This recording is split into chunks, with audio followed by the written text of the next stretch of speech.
Today I want to talk about Texas wide receivers and the ones that we expect to make the leap in 2021. And all that's coming up after the bumper. Don't be cornering me.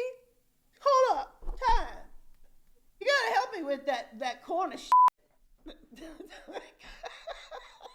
What's up, kid folk? It's RJ Young. I am not on a step mill. Consider hitting the like and subscribe button because I upload a video every single day. It's always college football related, sports related. We have a good time. Today, I want to talk about the University of Texas and its wide receiving core because I believe the last couple of years, really the last 3 years, the strength of the University of Texas had been its wide receiving core. They had some absolute trees that Sam Ehlinger could throw the ball to. Malcolm Epps at 6'6", Jarrett Wiley at 6'7". Those are tight end types, but you get my point there. Brendan Eagles was enormous. Colin Johnson was enormous. LJ Duvernay was enormous. Brendan Eagles was enormous. Tariq Black was enormous.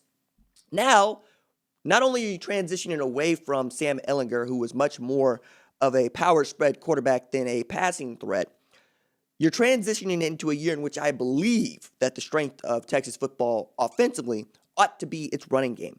Either because Casey Thompson is just as capable a runner as Sam Ehlinger, or because Bijan Robinson and Roschon Johnson are two of the better tandems in college football, let alone in the Big 12 Conference, but also because you return Josh Moore and not a whole lot else. Plenty of talent, and I'll get to that in a second. But Josh Moore, even in, I should say Joshua, because his mother would say, I don't know Josh Moore, I know Joshua Moore. My bad, moms. Joshua Moore led the Longhorns in receiving yards and catches, but it wasn't a lot, right? They didn't play a lot of games, but you get it here. 30 catches for 472 yards in 10 games.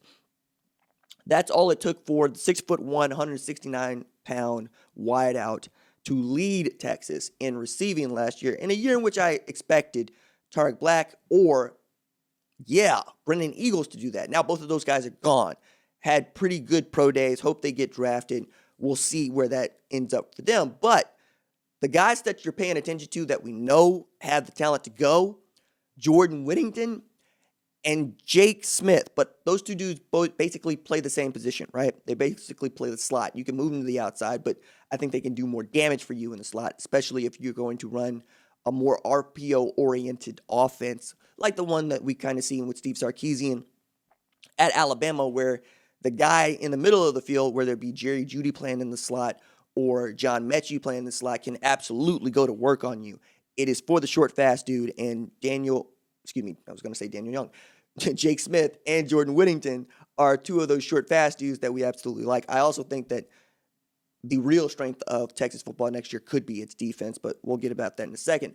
But all of that to lead up to 6'3", 230-pound Troy Omeire could have a tremendous year. Now, there's a piece over at Burnt Orange Nation by Felix Sharp II that I encourage you to go check out about his come up and about what he has done to put himself in the position to be able to be the number 2 wide receiver at the University of Texas. But I told you a bunch with his size, 6'3", 230. But when he was all district at Austin High School in Sugar Land, he was also all district with guys like, Zach Evans, who was a 5-star running back and the top running back in the 2020 class until basically the way that he handled his recruiting, I believe, put him just below Bijan Robinson as the number 2 tailback in that class, and he's at Texas Christian, so we'll get to see them in something like a pitcher's duel for the next 2 years, I hope, because both of those guys were on their respective teams last year, but neither of them was the bell cow back like they had been in high school, and now we're going to get to see what that looks like. But I also want to bring up Troy Omeire here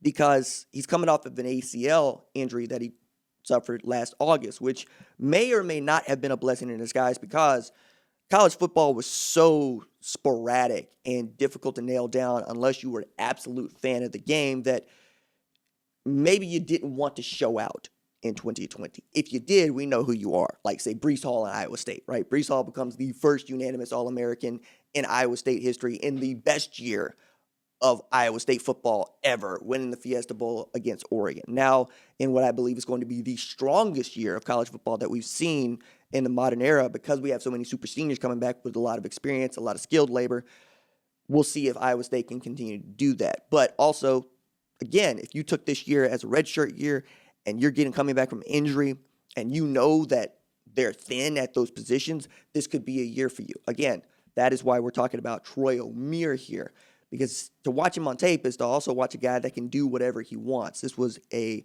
Rivals Camp 2019 MVP at his position, and a guy that was getting a ton of buzz from the older guys that are matriculating out, who are going to hopefully play professional football.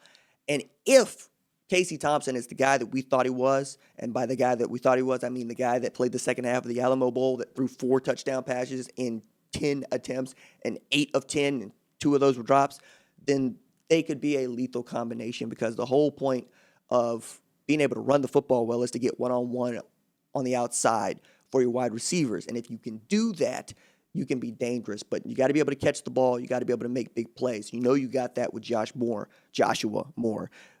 I want to see if you have that in Troy Omeire.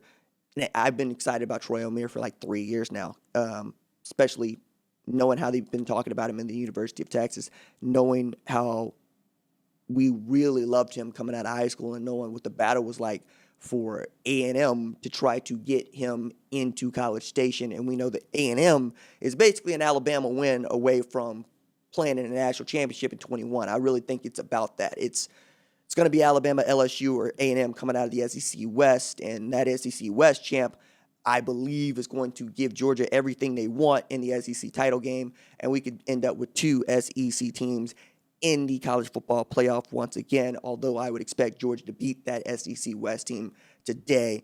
Need to talk about Darnell Washington, O.J. Howard, and how I really believe that 21 Georgia is going to look like 2015 Alabama, which is to say they're going to be so talented at the wide receiver positions and the running back positions that Washington will just be another guy that, oh yeah, we have this dude and we're going to unleash him on you when we can in the national championship game, because we got it like that. Anyway, we'll get to that later.